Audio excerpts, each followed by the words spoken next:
One nation one election के तहत आप पूरे देश की जनता को, स्टेट के इलेक्शन को भी अपने साथ मैनिपुलेट करना चाहते हो। One nation, one election bill in the Lok Sabha. Now this has triggered fears in the opposition, with the Congress-led India Alliance demanding immediate withdrawal of the bill. With the एक देश एक चुनाव का bill पेश हो चुका है। One nation, one election. Here in India, the rumor mills are buzzing. There is talk of one nation, one election. Simultaneously. We have one nation, one election. one nation, one election, or simultaneous elections. Union cabinet ने simultaneous election के लिए जो high level committee बनाई गई थी उसके recommendation को मंजूरी दे दी है और हो सकता है आने वाले विंटर सेशन में इसे पार्लियामेंट में टेबल भी किया जाए। इस कमेटी ने कई सारे स्टेक होल्डर से उनकी राय ली और इस रिपोर्ट में वन नेशन वन इलेक्शन के बेनिफिट्स बताए। हम इस वीडियो में इस रिपोर्ट के अंदर क्या लिखा है उसको देखेंगे, साथ ही साथ one nation one election India के लिए कितना बेनिफिट हो सकता है, करंट पॉलिटिकल सिचुएशन में इसके क्या इंप्लीकेशन हो सकते हैं, ये सारी चीजें देखेंगे। इस पर अलग अलग पॉलिटिकल पार्टीज ने अपने रिएक्शन भी दिए, जिनको जो सूट करता है उन्होंने अपने हिसाब से रिएक्शन दिया। हम इस वीडियो में मेरिट बेसिस पर इसके क्या एडवांटेज और डिसएडवांटेज हो सकते हैं वो सारी चीजों को एक्सप्लोर करेंगे और साथ ही हमारे पास और क्या क्या ऑप्शन है उसको भी देखेंगे। सबसे पहले हम साइमल्टेनियस इलेक्शन के जो एडमिनिस्ट्रेटिव और इकोनॉमिक बेनिफिट्स हैं उसको देखते हैं। ये बात भी सही है कि इंडिया में 1952 से 67 तक ऑलमोस्ट साइमल्टेनियस इलेक्शन ही कंडक्ट करवाए जाते थे, लेकिन 67 के बाद कई स्टेट्स में प्रेसिडेंट रूल या प्रीमेच्योर डिसोल्यूशन की वजह से ये सिलसिला टूट गया। कमेटी का भी कहना है कि इलेक्शन कंडक्ट कराने के लिए मैसिव लेवल पर एक्सपेंडिचर किया जाता है। 2019 का लोकसभा इलेक्शन कंडक्ट कराने के लिए करीब 60,000 करोड़ रुपए का खर्च था। अगर स्टेट असेंबली और लोकसभा का इलेक्शन एक साथ कराए जाते तो इस कॉस्ट को किसी हद तक कम किया जा सकता। दूसरा, कमेटी का भी कहना है कि लोकसभा या स्टेट असेंबली का इलेक्शन हो, मैसिव लेवल पर सिक्योरिटी फोर्सेस का डिप्लॉयमेंट या टीचर्स का डिप्लॉयमेंट किया जाता ताकि इलेक्शन को स्मूथ कंडक्ट किया जा सके। लेकिन अगर एक साथ इलेक्शन होते हैं तो जो अलग अलग सिक्योरिटी फोर्सेस है या टीचर्स है वो अपने एक्चुअल काम पर ध्यान दे सकते। पहले तो ये देखा जाता था कि कहीं पर स्टेट असेंबली का इलेक्शन हो तो सेंट्रल कैबिनेट आता, लेकिन अब तो लोकल बॉडीज के इलेक्शन में भी पूरा स्टेट कैबिनेट और सेंटर कैबिनेट आके कैंपेनिंग करने लगता है, जिसकी वजह से मिनिस्ट्रीज का जो काम है उसमें पेंडिंग होती है। कमेटी का ये कहना है कि अगर एक साथ इलेक्शन होते हैं तो इस प्रॉब्लम को किसी हद तक सॉल्व किया जा सकता है। साथ ही ये भी कहना है कि मॉडल कोड ऑफ कंडक्ट जो है MCC बार बार लगने की वजह से गवर्नेंस प्रोसेस पर काफी असर पड़ता है। अगर 5 साल में एक ही बार MCC लगे 3 महीने के लिए, जहां पर लोकल बॉडीज लोकसभा और स्टेट असेंबली के इलेक्शन कंडक्ट करा दिए जाए तो बाकी 57 मंथ्स जो है वो गवर्नेंस पर ध्यान दिया जा सकता है और अकाउंटेबिलिटी को प्रमोट भी किया जा सकता है।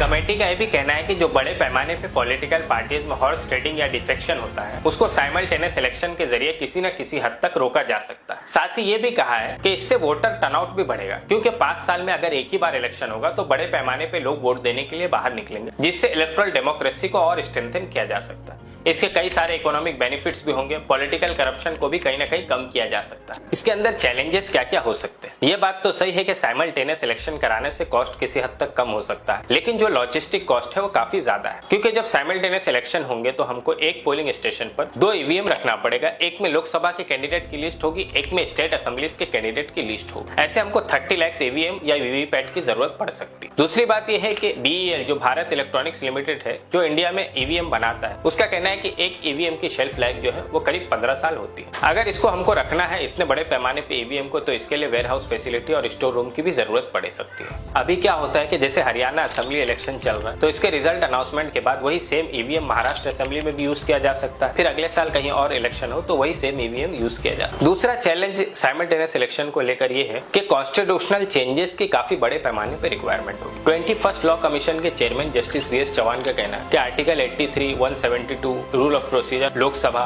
State assemblies, representation of people act 1951 और ऐसे कई सारे चेंजेस करने की जरूरत पड़ेगी, जिसकी वजह से फेडरलिज्म कहीं ना कहीं अंडरमाइन हो सकता है। इसलिए जस्टिस BS चौहान का कहना है कि जो करंट कॉन्स्टिट्यूशनल फ्रेमवर्क है उसमें पॉसिबल नहीं। साथ ही इंडिया एक फेडरल कंट्री, इसमें कई सारी पावर्स सेंटर के पास है, कई स्टेट के पास है और कई कंकरेंट पावर। मान लीजिए 2029 में लोकसभा के इलेक्शन के साथ साथ पूरे स्टेट असेंबली के इलेक्शन होंगे, तो हमको सिंक्रोनाइज करने के लिए कई सारे स्टेट असेंबलीज के टेन्योर को बढ़ाना पड़ेगा या कम करना पड़ेगा, ताकि एक साथ इलेक्शन कंडक्ट कराया जा सके। लेकिन ऐसा नहीं है कि 2029 में हो गया तो ये 2034 तक, 39 तक, 44 तक ऐसा ही चलता रहेगा। बीच बीच में कई सारे असेंबलीज में हंग असेंबली बन सकती है, हंग पार्लियामेंट बन सकता है, प्री मैच्योर डिसोल्यूशन हो सकता है, किसी पार्टी को मेजोरिटी नहीं आई तो प्रॉब्लम हो सकता है। अगर पुराने रिकॉर्ड्स हम देखें तो 1951 से लेकर 2024 तक 74 इयर्स की हिस्ट्री में इंडिया में करीब 134 बार अलग अलग स्टेट्स में प्रेसिडेंट रूल लगाने की जरूरत पड़ी, जिसकी वजह से फिर से इलेक्शन कंडक्ट कराना पड़ता, तो उसका कॉस्ट अलग आएगा। तो ये कहना है कि एक बार 2029 में करा देंगे सबको सिंक्रोनाइज, अब ये कंटिन्यू चलता रहेगा, ऐसा नहीं होगा। हाँ, ये बात सही है कि जहां पर प्रेसिडेंट रूल लगेगा या ऐसा कोई प्रॉब्लम होगा तो रिमेनिंग पीरियड के लिए सरकार चुनी जाए। दूसरी बात यह है कि सुप्रीम कोर्ट ने SR बोमई केस में कहा था कि हमको इंडिपेंडेंट एग्जिस्टेंस ऑफ स्टेट पे फोकस करना है, न कि सिर्फ सेंटर को स्ट्रॉन्ग करना है, बल्कि फेडरलिज्म को और स्ट्रेंथन करना है। अगर दूसरे चैलेंजेस की बात की जाए साइमल्टेनियस इलेक्शन की, तो जो वेस्ट में या यूरोप में साइमल्टेनियस इलेक्शन होते हैं उसमें इश्यूज अलग होते हैं, जैसे migration, climate change, health, education. और हमारे यहाँ पर जो इलेक्शन होते हैं उनमें क्या इश्यूज होते हैं, मुद्दे होते हैं, वो आप सबको पता है। अगर साइमल्टेनियस इलेक्शन होते तो IDFC की एक स्टडी है 2015 की, उसमें कहा गया है कि इंडिया में जो पब्लिक है वो 77% ऐसे चांसेस है कि स्टेट असेंबली में और पार्लियामेंट में दोनों में ही एक ही सिंबल या पार्टी को वोट देकर आएगी। और इस बात का एविडेंस हमको पहले दूसरे जनरल इलेक्शन में मिलता है। जब हम बात करते हैं कि 1951 से 67 तक इंडिया में साइमल्टेनियस इलेक्शन होते थे, तो हमको उसके रिजल्ट्स को भी एनालाइज करना चाहिए। 1951 के जनरल इलेक्शन में कांग्रेस को 489 में से 364 सीट्स आई थी। अगर हम सेकंड जनरल इलेक्शन की बात करें तो उसमें 494 सीट्स थी, जिसमें से कांग्रेस को 371 सीट्स आई थी। और ऐसा नहीं है कि उस टाइम पर दूसरी पॉलिटिकल पार्टी नहीं थी, सिर्फ कांग्रेस थी इसलिए लोगों ने कांग्रेस को वोट दे दिया। कई सारी पॉलिटिकल पार्टीज उस टाइम पर भी थी। श्यामा प्रसाद मुखर्जी की जनसंघ थी, शेड्यूल कास्ट फेडरेशन थी, सोशलिस्ट पार्टी थी जयप्रकाश नारायण राम मनोहर लोहिया की, कम्युनिस्ट पार्टी थी, और ऐसी कई सारी पार्टीज थी। लेकिन उसके बावजूद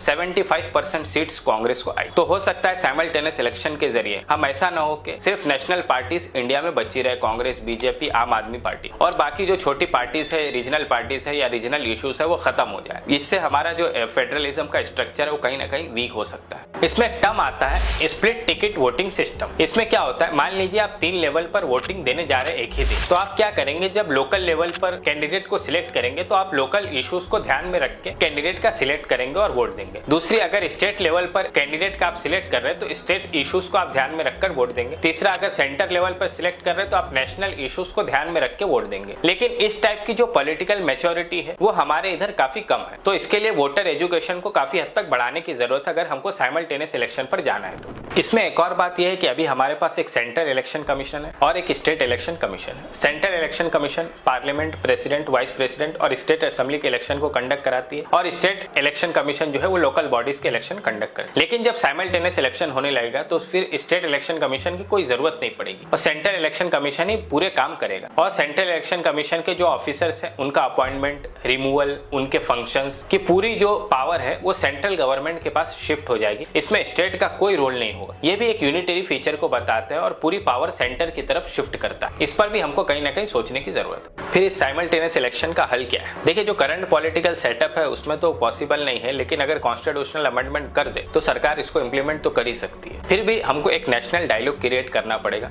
जो स्टेक होल्डर्स है, political party, civil society organisation, NGO, expert, उनके साथ में कंसेंसस बिल्ड करके इसको इंप्लीमेंट करेंगे तो ज्यादा बेहतर हो। दूसरा यह है कि फेस्ड वाइज भी इसको इंप्लीमेंट किया जा सकता है। जैसे कि एग्जांपल के लिए आप समझिए 2024 में लोकसभा इलेक्शन के साथ 4 स्टेट असेंबली के इलेक्शन भी हुए, उड़ीसा, आंध्रा, सिक्किम और अरुणाचल। लेकिन इसी साल 4 असेंबली इलेक्शन और पेंडिंग थे, महाराष्ट्र, झारखंड, हरियाणा, JNK। लेकिन जब इलेक्शन कमीशन ने डेट अनाउंस किया तो सिर्फ हरियाणा और JNK का किया।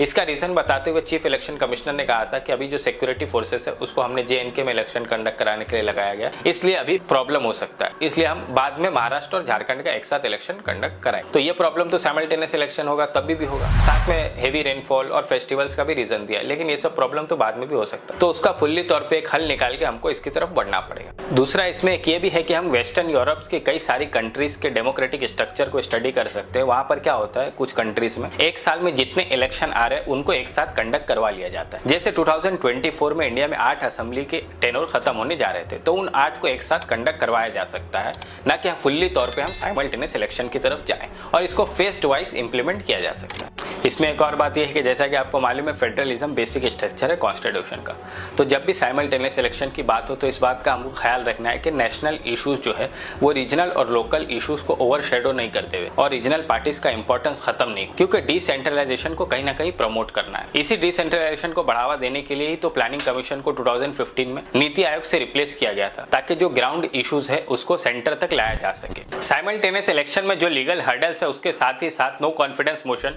और और प्रेसिडेंट रूल जैसे इश्यूज पर फोकस करना, इलेक्शन कमीशन को और इंडिपेंडेंट इम्पार्शियल बनाना ताकि लोगों के अंदर एक ट्रस्ट बिल्ड हो, साथ ही पब्लिक को एजुकेट करना, इम्प्लीकेशंस बताना साइमल्टेनियस इलेक्शन के बारे में, ये सारी चीजें भी जरूरी है। इन सब पर आपकी क्या राय है कमेंट सेक्शन में